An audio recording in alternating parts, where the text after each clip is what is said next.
అర్హులైన ప్రతి కుటుంబానికి దశల వారీగా ఇందిరమ్మ ఇళ్లు మంజూరు చేస్తామని మంత్రి పొంగులేటి శ్రీనివాసరెడ్డి తెలిపారు. ప్రభుత్వం ఇచ్చిన ప్రతి హామీని అమలు చేస్తామని, సంక్షేమం, అభివృద్ధిని రెండు కళ్లుగా భావిస్తూ ముందుకు సాగుతున్నామన్నారు.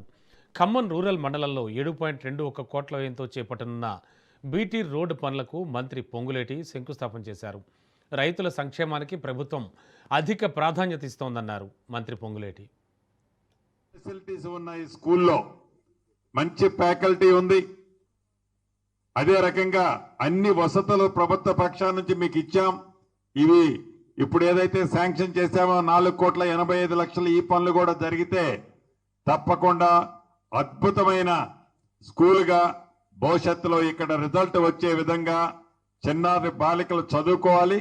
అదే రకంగా ఫ్యాకల్టీ కూడా వారికి ఫుల్ పుష్ ఇస్తారని కూడా మనస్ఫూర్తిగా కోరుకుంటూ, ఈ అంతా ఒక వంతు అయితే మీ ఐటీడీఏ పీఓ గారు మరొక వంతు నిరంతరము మీ మంచి కోసం.